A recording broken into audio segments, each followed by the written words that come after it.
Hello, and welcome to the Cycle Endometriosis podcast, where we will delve deep into experiences, challenges, and triumphs of those navigating a life with endometriosis. Join us as we share the stories of resilience, offer insights from experts, and foster a community of support for those affected by this often misunderstood condition. Whether you're newly diagnosed, a seasoned warrior, or seeking understanding, I hope this podcast is here to help empower you and uplift you on your journey. Tune in as we break the silence, shatter stigmas, and amplify the voices of the endometriosis community. Medical disclaimer: this podcast is not intended for the purpose of providing medical advice. All information, content, and material of this podcast is for informational purposes only and is not intended to serve as a substitute for the consultation, diagnosis, and/or medical treatment of a qualified physician or healthcare provider. Thank you so much for being here, and now on to the show. Hello, everyone, and welcome to this month's episode of the Cycle Podcast. I am joined with Ashley today from South Carolina. Ashley, welcome to the show. How are you? Hey, thank you for having me. It's nice to meet you and talk with you. And I'm doing well today. No complaints. Good. That's great to hear. And for everyone, we're recording on a Friday, so that's always nice. Friday afternoon, getting ready for the weekend. So I'm excited about that. Ashley, tell us a little bit about yourself. All right. So I'm Ashley. I am from South Carolina. My entire life, I've lived in the same town. It's kind of near the Midlands. It's not a big town, but it is bigger than other towns that are around. It's important to say that. A little bit about me. I've been married to my husband for 12 years, high school sweethearts. We have two daughters. My oldest daughter is 9 years old. Her name is Amelia. And then my youngest daughter is 6 years old. Her name is Andy. Our life is just like a roller coaster. We're doing school, we're doing soccer, we're doing all the fun stuff. We have 3 pets. We have a basset hound named Roscoe. We have a pointer. Her name is Ladybird. That name's up for debate a little bit. The kids are kind of like back and forth on it. And we have a cat. So between all that, we stay pretty busy and active. And I like to, for me, I like to sew. That's what I do to kind of find my zen spot. I sew, gowns for my daughter, special occasion gowns, Halloween costumes, Read Across America Week, all of it. So yeah, that's a little bit about me. I just like to sew. That's incredible. What is like the most insane costume or thing that you've sewn that you were like, I can't believe I did this? Oh, that's good. So recently I was able to do some volunteer work for Sumter Little Theater. And the director of it was Peter and the Starcatcher, and it was a paper gown out of newspaper. So it was really neat. I did a corset with, I took the newspaper, kind of wove it together, sewed it on. The skirt, I think it was a 3-piece. It had a hat, a corset, and a skirt. And we stripped the paper. It had a lot of movement. That one blows my mind the most as far as like visually appealing. I wouldn't say it was like the hardest thing, but I did like, Dr. Seuss costumes. I think her name is Sue from The Cat in the Hat. So just like to look at something and like recreate it. So cool. That's awesome. That's awesome. And sounds there. I mean, we all need those things that are like you said, your zen place, and it's a nice, like, relaxing. I'm sure sometimes it's stressful, but it is like a nice relaxing thing to do. Yeah, like figuring it out, how to put it together, how this works, while it's kind of like a mental gymnastic. It's where I want to be, like what I want to be doing, what I need to break from everything. Right, for sure. Well, yeah, it sounds like you are very busy. So tell us a little bit about, endo and like things that started to maybe feel off, or, the beginning now that you reflect back of, starting this process with endometriosis. Yeah, so For a good little while there, I thought that my story started in 2020. That's whenever, like, in my adult life, something's not right. I'm going to the doctor. But upon a little bit of a further, looking back into it, when I had, my very first cycle was very heavy. Um, so I thought it was normal, that the heavy aspect of it. And then going through high school was heavy, like painful, missing school, like you try to, like, you look back and it's like, oh, my grandma thought that I was playing hooky because I told her I couldn't get out of bed because I was in so much pain. And it's like, it's really been going on from day one. Yeah. Yeah. So, yeah, because I feel like it's happens often when we reflect back because right, you got to a point, sounds like in 2020, where it came to like something's off, but then once you learn more about the disease and look back, it's eye-opening of like, wow, this really started a lot sooner than I thought. Okay, Yes. so like you said, you were missing school and things like that. What happened in 2022? Well, so 2020, Mm-hmm. I started to have, like, I would say, like, irregular bleeding, which wasn't really a symptom of mine. I thought I was like clockwork, Mm-hmm. but it was just bad when it was there. Well, then this came and I was like, well, that's not really normal for me. So eventually I go to the doctor. And he's just kind of like, oh, nothing's wrong. And he did an exam and he did some cultures and all that. And he's like, no, nothing. So I get kind of just blown off really for Yeah. a little while longer.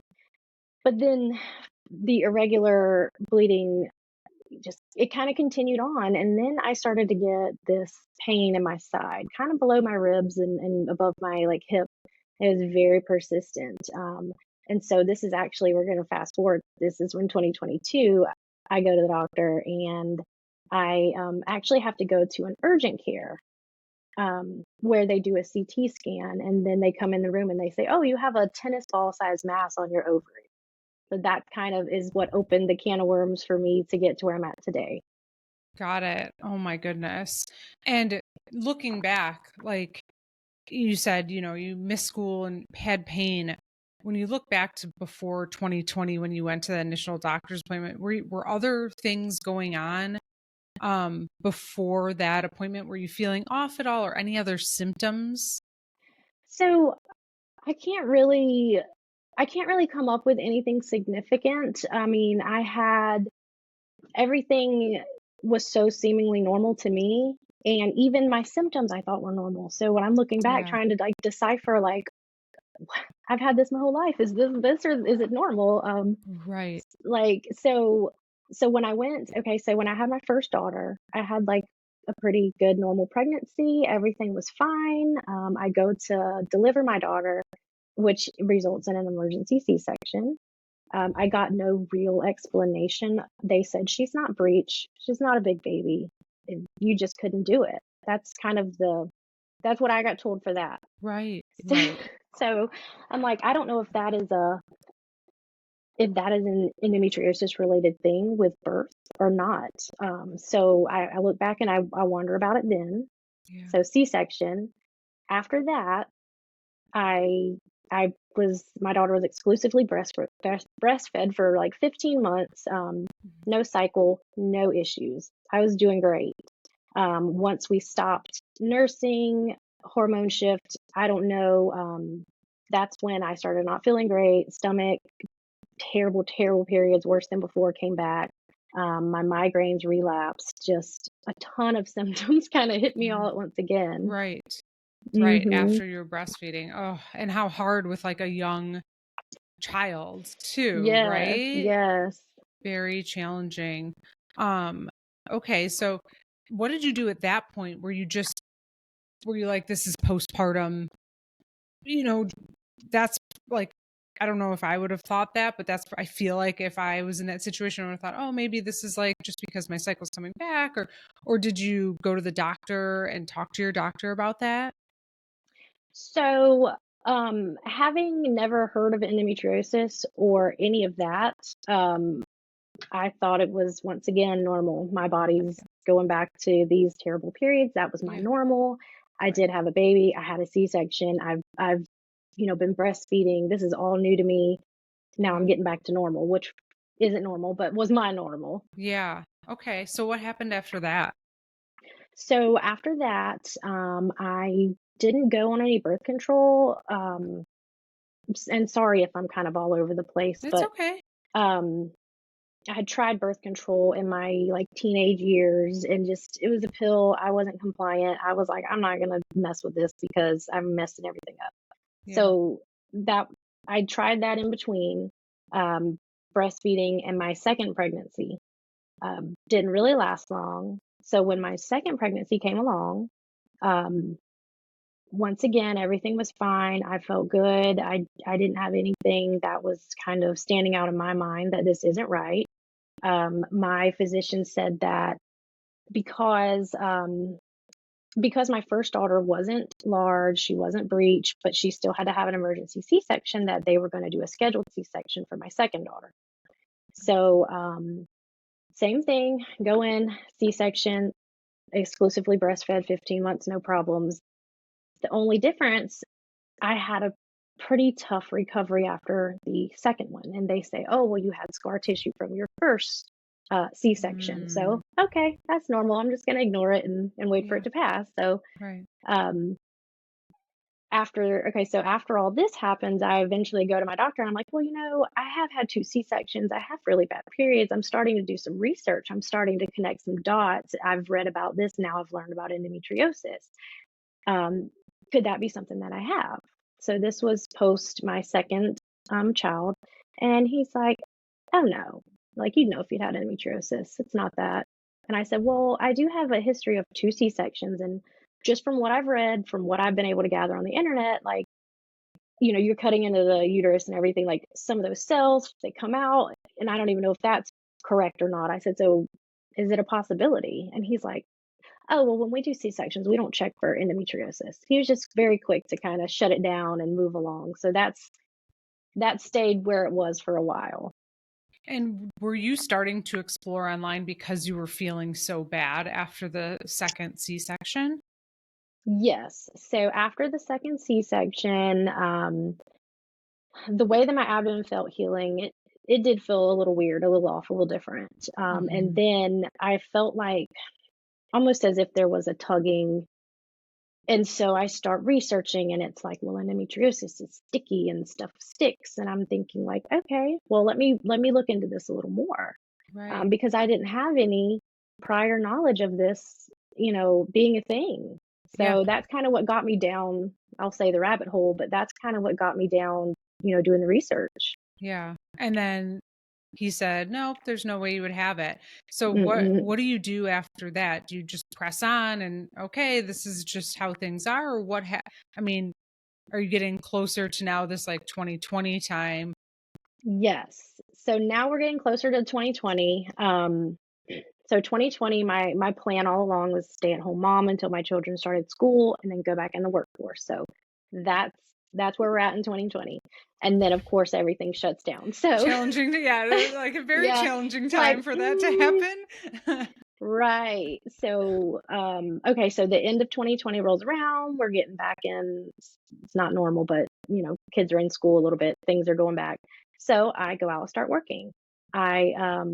I get a job at an ear, nose, and throat clinic, and it is a very physical, active job. I love it. I mean, it's right up my alley. I'm enjoying life up there. Well, I start noticing the pain.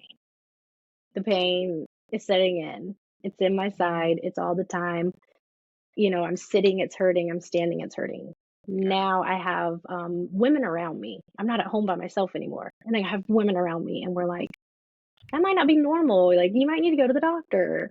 And so I kind of have a little bit of, I guess, encouragement, if you will, to kind of get back in there. And I couldn't get into my GYN for quite some time for whatever reason. So I ended up going to the faster care because the pain had really peaked at this point. Yeah. And so And that's was it like, where, sorry to interrupt you, Ashley, was it daily at this point? Like you're at work and it's just constant every day? Yeah. yes, yeah, it's to the point where it's daily, it's constant. I've got this appointment. It's ways out. Mhm. I need something, not necessarily pain medication, but I need an answer. I need something. I could Yeah. almost, I could push on my side, and this is gonna sound so crazy, but I could feel something as if it was like a mass in my side. Yeah. And so It's I not was like, crazy. No, I'm glad you said that because there's people listening that are going through that exact same thing. Yeah, I remember a time when I could like look down at my stomach and one side was bigger, and that's when I had like a big yes, cyst. Yeah, I yes. could see it. Yeah, so that's the thing, like, I could press down, I could feel it, it was Yeah. hurting. I could have one of my coworkers push down, they could feel it, and I'm like, "I'm not crazy, there's something No. over here." Yeah. Yeah. So that's what triggered me to go to the Faster Care, which, like a walk-in clinic here, that's what we Hmm. call them. So they do this, CT scan on me. And they come back in and they're like, "Well, you have this tennis ball size mass on your right ovary." Well, that scared the mess out of me. I'm sure. And yeah, but the doctor who gave me the news was just like, "Yeah, you need to go follow up with GYN." And I was like, this is really scary." Yeah. It's, you're saying, mass. I know that there's benign and malignant masses, but now I have one and it's a little different. Yeah. Um, And yeah, then at this so point, were you like, could this be endometriosis? Like maybe it is for sure endometriosis because you had done the research before, or was it you were afraid that maybe it was malignant because he just said so mass. yes. So Um, the first thing that came to my mind was, okay, I have a cyst on my ovary. I Okay. have ovarian cyst, and this is what's going on with me. This is my problem. I'm still not like, I have endometriosis. Yeah. So not that I'm oblivious to it. I've researched it. I'm aware of it, but I'm Yeah. also being told Right. that I don't have it from Right. my GYN. Of So course. yeah, so Right. my brain doesn't go, ha, it's endometriosis. No.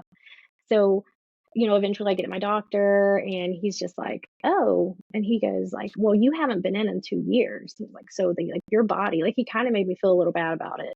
And I was like, "It was COVID, like, I'm sorry." Yeah. Come on. Yeah, so he kind of laid it on a little thick with that. And so eventually I'm asking him, and again, he's still just like, "No, like, if I don't think you have endometriosis, don't go looking for something that's not there," like, kind of like, What and did he say so, about the cyst? I mean, tennis ball is very large. yeah, he wants to watch the cyst. He wants to observe it for like 3 months. So that's this is where my story gets very frustrating. Just to let you know. So he wants to watch it for 3 months. I'm still in pain. There's been no remedy to that. 3 months come and go. I go back. I get another ultrasound. It's still there. It's still there. It's gotten like a little bit smaller, I think, but it's still hanging out. And he goes, "Okay, well, let's watch it for 3 more months." I'm Hmm. like, "Okay, 3 more months. Here we go. Nothing's changed. No treatment plan is in place. We're just watching it." And He's you're in like, pain every day. Like, yes, yes. So eventually, by my third ultrasound, the technician says, "Kind of looks like an endometrioma." That's the first time I've heard that word. And this is the technician that's doing the scan. And the doctor's mhm. sitting there and he goes, he's like, "Oh, it could be a chocolate cyst," which all this verbiage is new to me. I'm Right. like, "Oh, a chocolate cyst doesn't sound like something scary."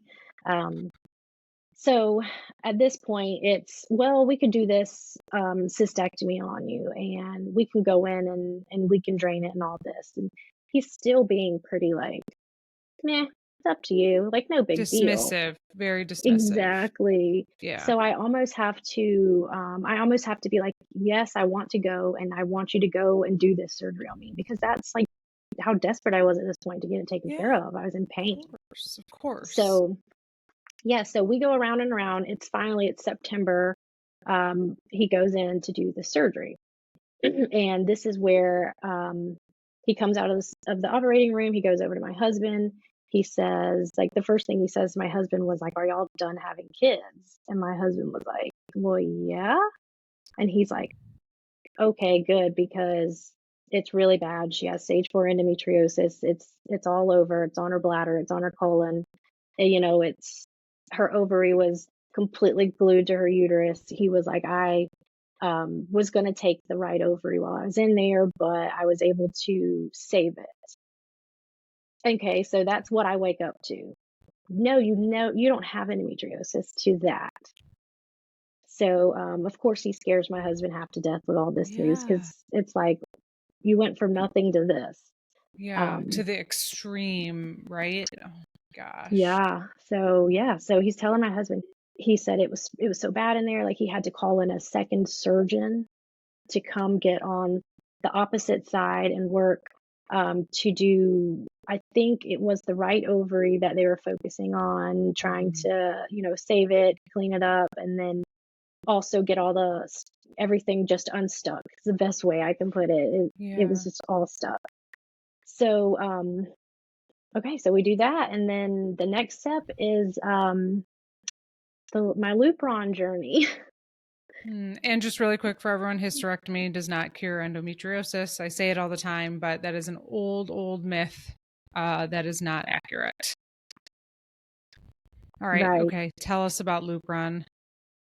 So, okay, so this doctor, so I go to my post-op follow-up after my surgery, and he always drops his head in a bit of, like, I don't want to say shame, but kind of like foot in mouth, like, oh, like, you have it and you have it bad. Yeah. And so he had made a remark before, when I said that he kind of guilt tripped me a little bit for not coming in 2 years. He had made a remark like, "Well, how have you not gotten pregnant over the last 2 years?" At that appointment. Yeah. So fast forward to the post-op appointment, and I said, "You remember how you asked me how I haven't gotten pregnant in 2 years?" And that's when the head drops, and he's like, "Yeah." He's like, "I don't think you've been able to get pregnant, because that's how bad it is." So we have this whole, like, I know you let me down for years, Yeah. because I'd asked about it, right after my second daughter was born. Right. So this is where Lupron comes up. He wants me to do the Lupron depot injection once a month for 6 months. We're talking about it. He says this is going to buy you time with your ovaries. He wants to save my ovaries. If I didn't mention it earlier, I am 33 years old. So at the time, I was 31. I just turned 33. Um, so he wants to save my ovaries. That's all he cares about. Save my ovaries so I don't have to deal with long-term, like, bone and heart health from not having the estrogen from the ovaries, which is how it's explained to me, from the doctor. Whether that's completely accurate or not, this is what I Right. was told. So he scares the crap out of us with it. Sorry for the language, but No. he kind of makes it a little scary, and then he also, in the same breath, makes it like, "Yeah, this is what you need to do. This is your best bet." So I said, "Well, why don't you just go in, do the hysterectomy?" Because it's still new to me. I don't know that a hysterectomy is not a cure to Yeah. endometriosis. Of course. Of Um, course. You're trusting your doctor at this point. yes, I'm trying. And he's just like, "No, like, and you don't need a hysterectomy. You need to do Lupron. You need to do that. You're gonna have years and years, hopefully, and you won't have to deal with this for a while." So we do that. I've heard the horror stories. I've read all the forums. I've joined the groups. I've researched. Luckily for me, I say luckily because I guess it could have been worse. Yes, I had hot flashes. I was a little moody. Um, there wasn't anything significant with my experience that was terrible. At least not short term right now. I haven't had anything. Yeah. Um, so fast forward 6 months, we do Lupron, and I stop, and within a few weeks, all my pain comes back Oh from, no, Ashley. yes, it was miserable. So from before I had the surgery itself, surgery, Lupron, all the pain's back.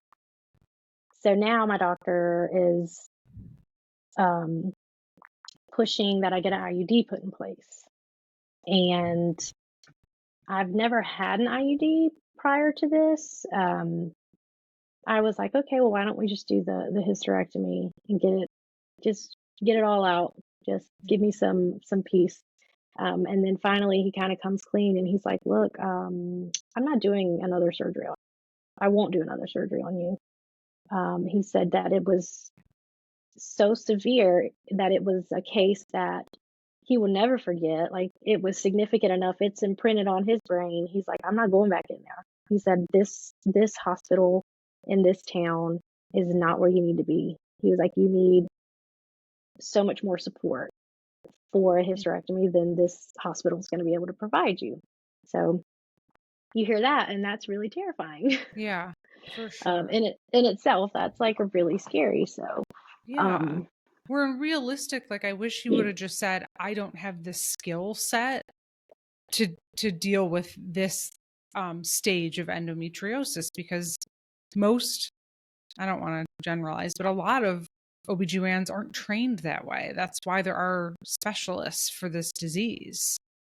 right, yeah, and so I'm kind of in this position where I'm learning all this stuff in real time as it's Yeah. happening. Yeah. Um, so he finally comes and he says that. He's like, no, and like you said, with the skill set, he's very defensive of his skill set. He says, I can do it, just not at this hospital. And I'm like, well, why don't you get me to someone who can? He was Right. almost gatekeeping me as a patient, if you will.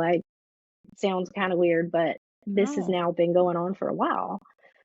So he finally sends me over to a surgeon in Columbia, South Carolina, at Prisma, and he looks at everything. He answers my questions. He explains the why, the how, the everything. I mean, he was just as thorough as can be. It was a completely different experience.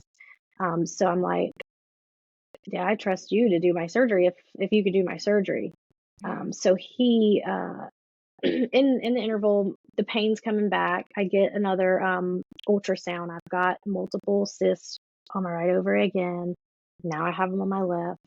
All the Lupron, the IUD, everything that they're throwing at it, it's not Yeah. working.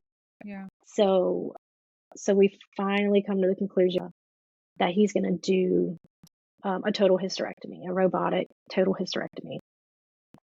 So after that, it's pretty much a couple of follow-ups with him, and then it's on to surgery, which I had in January on the 9th. And it's March 8th, just so everybody knows, documenting. And how are you feeling? Yes, I feel great. Like, Yeah. I feel like what he did, he went in, he did a robotic surgery, which I've never had a robotic surgery before. And I've been like raving about it. I'm like, if you have to have a surgery, do it robotically, because I felt so much better post-operatively than I did from the laparoscopic cystectomy. Mm-hmm. I said, I don't know if there was just the precision or what, but I just felt better after. Or maybe just because all the painful stuff was gone. Who knows? But um, he went in. He said that it was a 4-hour surgery. I actually just had my follow-up yesterday, so this is all fresh. But Wow. so he went in. Yes, he went in. He said, you gave me a hard time in the operating room, and you weren't joking. You were in pain, and your surgery took 4 hours. And I was like, okay, like, so fill me in. What happened? So basically, I had to get, so there was a little bit of ureter involvement on the right side. Once he got in, he had to do a stent in each ureter going up. He said that this wouldn't necessarily make it a safer surgery, but it would make it to where if there was an injury, he would know it in real time instead of after I get home and I get septic or something. So that Mm-hmm. was like a precautionary measure put in place. He said that from my C-section, there was so much scar tissue there Mm-hmm. that that would explain kind of how I felt like that pulling. Like, yeah, there was something that was stuck. Yeah. He says that the back of my uterus was completely glued to, there was some of the colon was there, the rectum was pulled forward and kind of stuck to it. The ovary was completely put in with all that. Then the ureter was coming in on the side, getting stuck into it. as well. So he said that mainly on the right side what was terrible, had it all over, but he was able to kind of free everything up. He got the uterus out. Um, stents came out, no damage to the ureter. I mean, he was a really an amazing surgeon, Good. as far as what I was going in for, what I was prepared for. And I remember reading my pathology afterwards too, and it said that my uterus had adenomyosis, which was also a brand new term. Yeah. So like throughout this whole journey, that word's never come up. I just feel like I'm happy that I can share it with you and others listening, that there's so much that I don't know why anyone is gatekeeping the information, but like talk about it and like lay it all out there for me, because this is all like coming at me as new stuff. Right. And I mean, so challenging for you to find out these things after the fact, or we were kind of talking pre-show about going through your my chart or whatever medical portal you Yes. have and finding things that the doctors never said to you, which is very frustrating. And it's hard as a patient because sometimes you don't know the questions. You don't know what you don't know. You don't know the questions to ask when you're in that type of situation. Um, and so did he also remove the endometriosis? Did he do excision, like taking the pathology to remove the disease as well? Yes. So he Good. did I have it written down somewhere in here because I did not want to mess the word up too badly. But I guess it ends in lysis. It was like ureter lysis and ad, adhesion lysis. I know I'm saying it wrong, but he did. He removed what he could. Good. They wouldn't touch my bladder. There was a risk for perforation there. Any of it that was on my colon, they didn't mess with that. I didn't have, any additional surgeons in there Mhm. prepared to do anything with that. So I think Okay. he did what he could to get it, just to get the uterus out and um, the main big areas. I remember he did I did ask him to take some images for me and give them to me, Yeah. which he did. I don't have with me, but I can always email them to you if that's something you're interested in seeing. But I'm like, it's amazing. It's just like looks like gum, like chewing gum, just Yeah. stuck Everything together. fused together. Yeah, that's very common with endometriosis. And that's why people are in so much pain. It's because your everything in your pelvis is supposed to be like, woo, floating around and having a good time. And when you have this disease, very commonly things are like stuck together or stuck to the sidewall or something like that, just causing an incredible amount of pain. And that comes from the adhesions and from the disease. So that's why it's so important. I just want to emphasize for everybody, it's so important to get the disease removed, and with excision surgery that actually removes the disease, because that is, at least, again, I'm not a medical professional, but what from I've learned and read, helps, seems to be the gold standard, quote unquote, and helps the most. But also with adenomyosis, which, like Ashley, what you had, hysterectomy is the only cure for that. So because that's inside the uterus, Hmm. there's not anything else, again, not a medical professional, that I think they could do inside to help with the adenomyosis. So Right. Yeah. And when that was all said and done, it was kind of like I noticed the pathology said this, and the surgeon was like, yes, but the uterus is gone, so that problem's gone. I really still didn't get, well, why did it happen? What could have been contributing to that? None of that was really discussed. right, yeah, and that's why it's so important, research, getting in these groups like Ashley mentioned, like just getting information from other patients, getting as much information as you can from the internet, though there's just like a lot of false information still out there and myths. But it really helps to just, hence why I do this show, is just to hear other people's stories, to talk about it, and to really get the information and things that work for you, right? um I'm glad that you mentioned the Lupron, and it didn't really help. People have to make their own decisions on what they're going to take, medication wise. But I recently just saw too, one of the doctors I follow, she had operated on a patient, I might be misquoting this, but that was on birth control for a long time, like 10, 20 years. And sometimes, a lot of times people say, oh, well, birth control will help keep it at bay. And that was not the case for this person. It was not the case for me. I took birth control. So it may like help you have a lighter cycle. Maybe you don't feel it as much, but as soon as you come off it, just like you said with the Lupron, like it's still there. It's just a Band-Aid. It's not making the disease go away or anything like that. It's the disease is still there. This is just something that's kind of covering it up for a minor period of time. Yes. So, It was just a Band-Aid because, like I said, within a few weeks of completing that last dose, the pains returned, the cysts have returned. yeah, Everybody's body's different, and Lupron may help the next person in a sure. way that it didn't help me, or it may affect the next person negatively, but it just it had my symptoms at bay for 6 months while Yeah. I was taking it, and then Yeah. it was done. Yeah. So I was kind of sold on, well, it's gonna suppress everything for years. It's gonna Yeah. hold you over for years. Like that was not the case for me. Yeah. I'm so sorry that you went through all that, but I'm so happy you're feeling so much better. Yes, I feel like a new woman now. I was That's, having I was having sciatic pain. I don't know if anyone else has experienced that, oh, yeah. but with the last year before I had my hysterectomy, I started having sciatic pain. Never had it when I was pregnant or before. So I was like, whoa, this is odd. And it was just constant. I woke up from surgery and it was gone. And I was like, wow, like that's what it feels like to not have that pain anymore. Wow. Yeah. And that's something you felt pretty instantly. Hmm.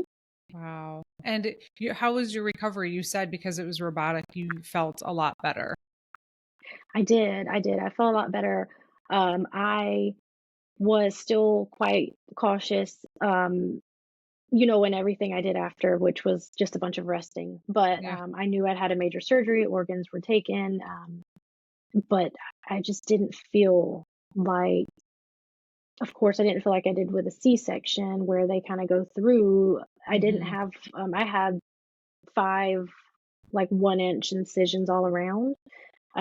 So there wasn't this a huge muscle, that had to heal, but even with the laparoscopic one, I Hmm. felt so sore and pain, just Yeah. almost like I regret doing this because of this pain now. Sure. Um, Sure. kind of that feeling, no, I just felt very and I don't know if it's because the pain was gone from the everyday life. It Right. just wasn't it was not bad. It was not a bad recovery at all. Yeah. That's good. Good. And I also think it has to do with like the skill set of the surgeon too. And Yeah. how they're doing. So that's great that now you have someone in your network too that you can go to if you need Yes. anything Yes. that I will remember my listen to you. husband said, when he came out of surgery, he was like, "That surgeon looked really tired." Like, he came in before and he was just peppy and smiling and ready to hit the ground running, and he said when he came out, he looked exhausted. So Yeah. he was just going to town for 4 hours, and I still felt that good afterwards, so I think Yeah. he has what you need if you're in Colombia. Yeah, for sure. Any advice or thoughts or things that you want to share with the listeners?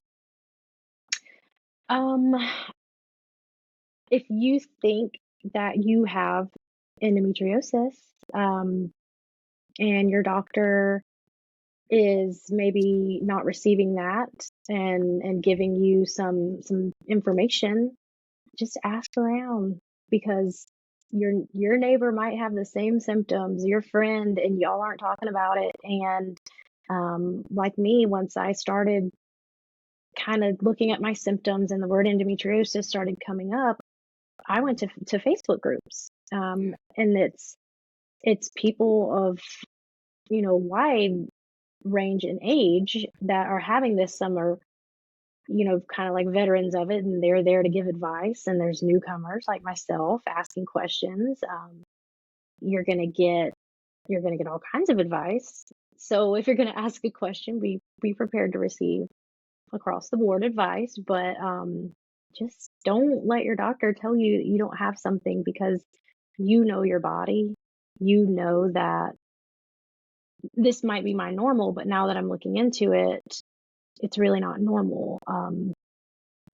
The thing that one thing that really stuck out to me, and maybe this will help someone, we were at work. I was at work with one of my coworkers, and her cycle was starting, and she was like, "Do you have a tampon?"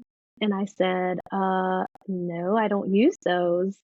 And she goes, "Oh, well, that's all I use." And I said, "What about the clots?" And she was like, "What are you talking about?" And I was like, "I've never been able to use them because like I have a lot of clots and it's heavy." And she's like, "That's not normal." So talk about your stuff with your gals that you trust, and Yeah. take their advice. Yeah. Yeah. Because it's such a taboo topic and it doesn't need to be. It's a natural thing that's happening. And right, exactly. You probably just assumed like everyone has the clots. I had the same issue where like I had a very hard time using tampons because of that and because it hurt. Like I don't know, Mhm. like it did not like I was in pain. I would have I felt like my cramps were worse if I had a tampon in. Yes. And Yes. so it was very challenging for me to use them. But Yes. I thought everyone was like that. So, and I thought, oh, it's just how I am, and really didn't learn till a lot later when people were like, oh, I just use one tampon for the whole day. I was like, what? Like, Yeah. I could never. I can't even use. No. I couldn't even use, like, one pad for 1 hour some days, like, it Yeah. was so bad, and, Yeah. um, so, yeah, just I mean, talk if you don't trust someone to talk to them about what you're experiencing, go online, go read some stuff, go type in some keywords and read about it, and kinda you can connect some dots on your own, and you can at least start the conversation with, "I think I have XYZ wrong with me," and your doctor can rule it out at the very least. Yeah. So, For sure. when I did ask my doctor once after the first surgery. I was kind of a little defeated with everything and a little bit, just overwhelmed with all of it, and I said, "Why me? Like, why did this happen?" And so, he just put his hand on my shoulder and he was like, "Because God knew you can handle it." And then he walked out. And so I just, I love the sentiment, but that's not an answer for why I'm dealing with this. Yeah. And I don't know if it's a male doctor versus a female doctor, if that plays a role when it comes to endometriosis, but you don't have to stay with the same doctor. You can move. I personally felt like I was in too deep with my surgeon who did my first surgery. He knows, he's seen, he's watched all this. I felt like I would be doing myself a disservice to switch, but ultimately, I'm so much better off for it in the Yeah. end. Yeah. And I think it's also really hard if it's like a doctor you've been with. I remember mine, like, she had been my doctor and it was a female doctor. She had been my doctor since, I don't know, I started my cycle. So 10 years and I loved her. But it was very similar circumstance as you, where it was just like, take, for me, it was take birth control, just deal with it. This is a part of life until they found a cyst. And it was very frustrating and hard for me. And I allowed her to do my first surgery too. And it was very similar, where she said, it was such a mess. And that she, quote unquote, said, it's such a mess in there. I did the best I could. And I was like, that's not acceptable. I need someone else. I was like, and I stopped seeing her after that. It was very hard because I really liked her. And what I talk about and think about a lot of times is it's not acceptable. But then, like, my compassionate side is these people are not being educated properly about this disease. And so it's been this like many, many years of just exactly what happened to you, patting people on the shoulder and saying, oh, it's going to be okay, and not taking it serious. And it's it's such a systemic issue that bringing awareness to it will only help. I mean, I saw my normal OBGYN this week, And I was talking about diaphragmatic endometriosis because you can get it on your diaphragm. I know multiple people whose lungs have collapsed because of it. Mm. And I was like, I've been having this pain up under my rib cage. I'm like, diaphragmatic endometriosis. And she was like, no, it doesn't spread outside the pelvis. And I was like, this is the problem. It does. It's a whole body disease. And if we just keep it in this one OBGYN, we're not going to progress. Like Mm-mm. when we're young and we're going to our family doctors, they should know what it is too before we even get to the GYN. So like there's so much work to do. I think it's gotten a lot better, but it's unfortunate that this is still happening and it's 2024 where people are being told that this is just like a part of life, because it's not. It is a very severe disease and it is very painful and affects your whole life and your whole body, not just your reproductive Yeah. organs. Yeah, it takes a toll on your whole life. And one thing I'll add that I don't think I mentioned earlier was my mother had to have a hysterectomy in her early 30s. But my mother passed away in 2020. So by the time I got to my doctor, I'm like, my mom had to have a hysterectomy, but I don't know why, and I can't go ask her why. I don't know what, led up to that. And I felt like that should have played a little bit of a bigger role in, like, okay, there's a family history of something. Yeah. Let's look at it a little more closely. And I kind of feel like it was in one ear and out the other. So I'm a little bit on the inside, like something wasn't right. I don't know Yeah. how severe or how benign it was, but I think it should, play into you looking into me a little better. Yeah, absolutely. And I'm so sorry to hear that. But now with your daughters, you'll know. You'll know the signs Hmm. and symptoms. And really the biggest thing is early intervention. If there's early intervention, it doesn't have to get to the point where you were and I was with the stage 4. Yes. I asked at my most recent visit, I know you can see this because we're on camera, but I have this book with a bunch of little tabs in it. And Yeah. on the surgeon that did my um, hysterectomy, I have a little list of questions that I checked off as he answered. So I wrote down everything postoperatively that I had to ask so that Yeah. when I went in, one of my questions was, is this genetic? Will my daughters get this? And of course, he couldn't answer that. He said, sure, there's a genetic component. Will your daughters get it? I don't know. Are Yeah. we going to go looking for it? No. Right. I said, so, but at least if there's a symptom that's presenting itself, we can attack it with whatever we need early on so it doesn't get to where I'm at. And it was just kind of a lot of what ifs and I don't knows. I But know. as a And that, mother, I'm going to be on top of it. yeah, you have the awareness too, unfortunately, because you had to go through it. But yeah, I've even interviewed some people on the show that they started having like stomach issues at like 10, 11 years old, Mm. and was it related? We don't know because there's just not enough research. But I don't know if we had to like gut check ourselves. Probably. I mean, we need more funding and research dollars. We need to understand why this disease is happening. When does it start? There's, like I said, sometimes when I talk about it, I get so frustrated because it's overwhelming because there's so much to do. But I also feel at least the word is more common now.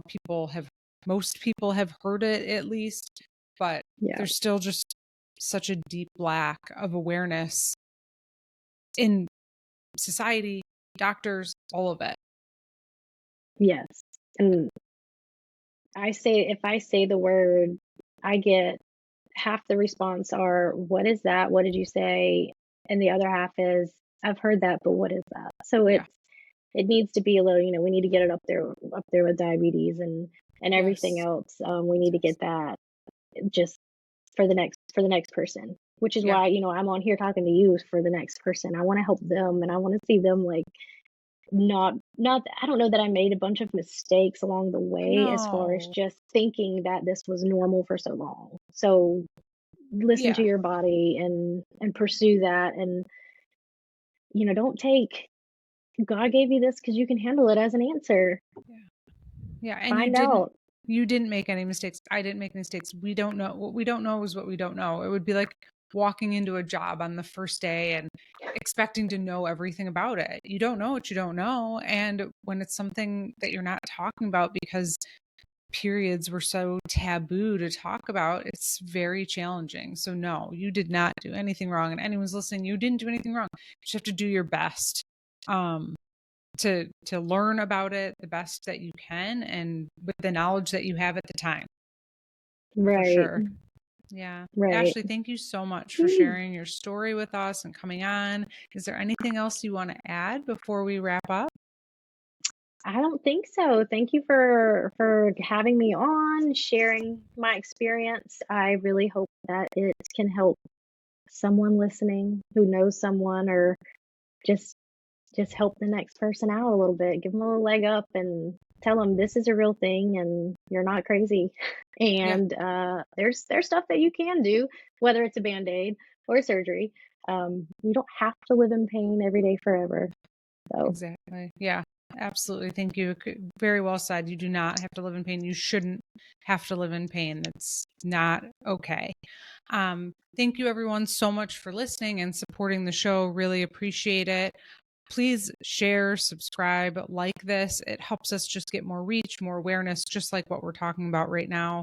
So important for more people to understand this disease. And if you feel inclined to, please leave a 5-star review anywhere you're listening to this show. Thank you again for supporting the cycle. And Ashley, have a great rest of your day. thanks.